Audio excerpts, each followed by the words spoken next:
A esfinge chegou lá. Quando a esfinge entrou na cidade, a cidade inteira foi ver. Nossa, uma esfinge na cidade, não é comum. Aí a esfinge falou, ó, o rei de vocês morreu. Aí o Édipo, o quê? O rei acabou de morrer? É, o rei acabou de morrer. E aqui trago comigo o filho do rei de vocês. Eu falei, o quê? Eu sou filho do rei? E eu não sabia?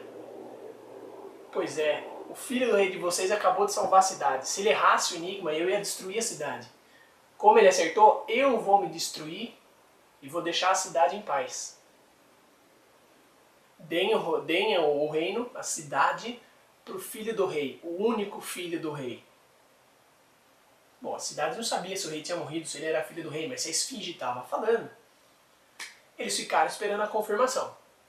Algum tempo depois chega o guarda e fala, ó, tá voltando, a carruagem quebrou, o rei resolveu voltar na frente, porque ele já não estava de bom humor para esperar. Eu encontrei ele morto, ele deve ter sido atacado por alguém ou por algum animal. Aí a cidade falou, bom, o rei morreu. A esfinge falou que esse é o único filho do rei. Mas ninguém lembrou de Jocasta ter tido um filho. O filho tinha sido dado como morto naquela época. Então eles imaginaram, esse deve ser um filho bastardo do rei. Quando ele ia nessas visitinhas para o oráculo, para Atenas, ele deve ter feito filho fora do casamento. Falou, bom, tudo bem, melhor um bastardo do que filho nenhum. Vamos dar o reino ao Édipo. E como recompensa, vamos dar a rainha, né? A rainha ainda era nova, tinha 30 e pouquinhos anos. Édipo falou, legal, nunca tive nada na minha vida, agora eu descubro que eu sou filho de um rei, agora eu sou rei e ainda vou ganhar uma esposa. Quando ele viu Jocasta, ele falou, nossa senhora, essa é a rainha que eu pedi para Deus, para os deuses no caso. Todo mundo comemorando, festa, birita vai, birita vem, ele falou, Jocasta, vamos lá e pá. E foi. E ela engravidou. Como ele já tinha sido avisado pelo oráculo, o pai dele já tinha sido avisado pelo oráculo, os deuses não estavam com paciência para esperar a criança nascer. Assim que a barriga começou a aparecer, e ele já sabia que ele seria pai e rei, as pragas já começaram a cair na cidade. Ele falou, putz, nunca tive nada na vida, agora que eu tenho um mesinho de sossego, uma esposa, uma cidade, um reino, dinheiro, cai essas maldição, aquele oráculo está de brincadeira comigo. Manda chamar aquele oráculo aqui, porque eu não vou subir aquela montanha de novo. Ele, com algum esforço, conseguiu convencer a trazerem o oráculo até a casa dele. O cego desceu, o ceguinho, o senhor de idade, desceu a montanha, foi lá, foi conversar com Édipo. Mas o oráculo ele tinha medo de contar a verdade para o Édipo, porque o Édipo podia reagir mal. Então o oráculo é aquela coisa, eu vou responder as perguntas com enigmas. Assim que ele descobrir, ele vai descobrir por ele mesmo, ele vai descobrir sozinho, ele que se vire com o destino dele. Assim que o oráculo entrou, a Édipo já falou, oh, que história é essa de cair na audição? O que está acontecendo? Eu falei, calma, tá nervoso? Você quer um chá? Pede pro seu empregado trazer um chazinho para você. Vamos conversar na humildade? Vamos. Por que está acontecendo tudo isso comigo? O oráculo eu falei, bom, seu destino está se cumprindo, tudo exatamente do jeito que eu falei. Você cumpriu o destino do seu pai, agora você está cumprindo o seu. Eu avisei você que você não podia ser rei e pai ao mesmo tempo. Ele falou, não, tá errado isso aí. Você falou que eu ia conhecer meu pai, não conheci. Assim que eu cheguei na cidade, eu descobri que meu pai já estava morto. Que meu pai era o rei dessa bodega aqui, agora sou eu, agora é eu que mando aqui. Ele falou, sim, essa é a parte do seu destino que você já cumpriu, tá faltando a outra metade. Você vai ter um final igual ao do seu pai, você não vai conseguir ser rei, não vai conseguir ser pai. Como assim você está falando que eu vou morrer? Eu falo, pode ser que sim, pode ser que não, o seu destino ainda está na sua mão. Você ainda pode renunciar ao seu destino. Você pode escolher que final você vai ter. Aí Édipo não estava entendendo. Ele falou, bom, vamos começar claro. Você sabe tudo, os deuses te falam tudo. Sim. Eu quero saber quem foi que matou meu pai, quem foi o filho da mãe.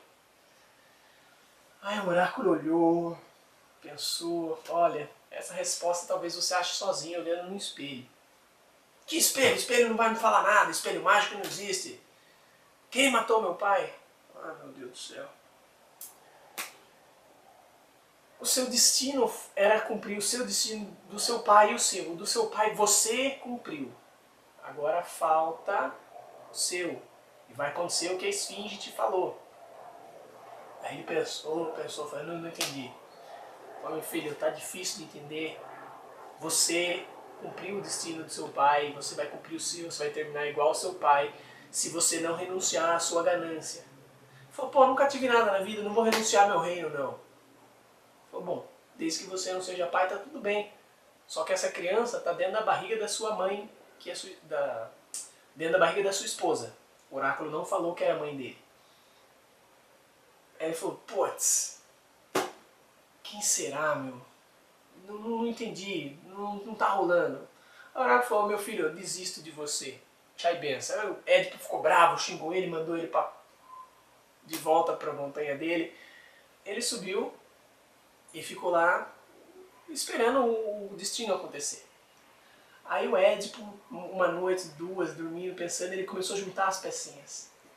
Falou, putz, talvez aquele cara que eu tenha matado na estrada fosse o rei.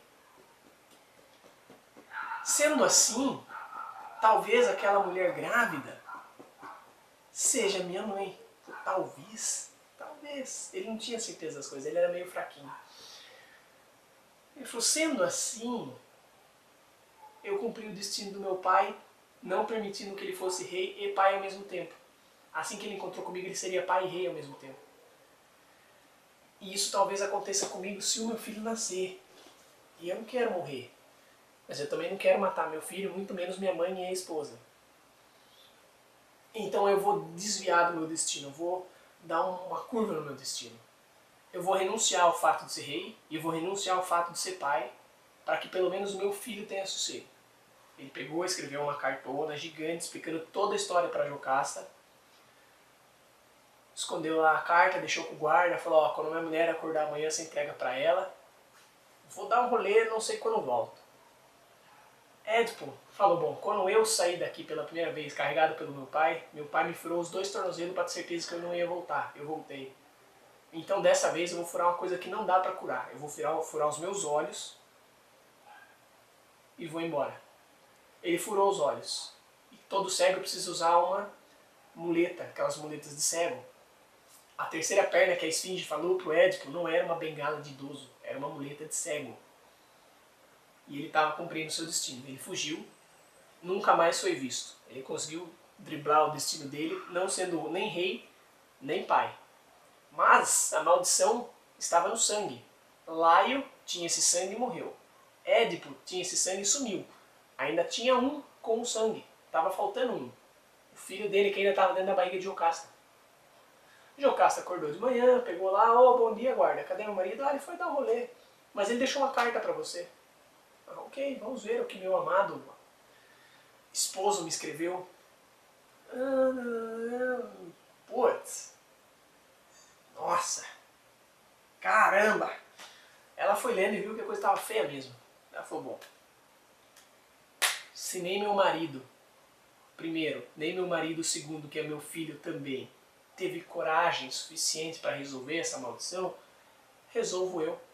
Eu não tenho mais nada a perder na vida, já perdi meu pai, meu filho, meu marido, eu vou perder tudo, então eu vou acabar com essa maldição. Ô guarda, chega aí. Tô precisando ali cortar um pãozinho na cozinha, empresta essa sua pequena espada aí. Ela falou, tudo bem. Ela pegou a espada, matou o filho e matou a si mesma, não tinha por que continuar. Sendo assim, ela deu final à maldição, não tinha mais ninguém com o sangue de Laio vivo. Fim da história. Olha que linda história. Não tem final feliz? Não tem. Mitologia não é conto de fada, não tem final feliz. Ah, mas tem lição de moral? Talvez. Para a sua vida pode ter um significado, para a minha tem outro.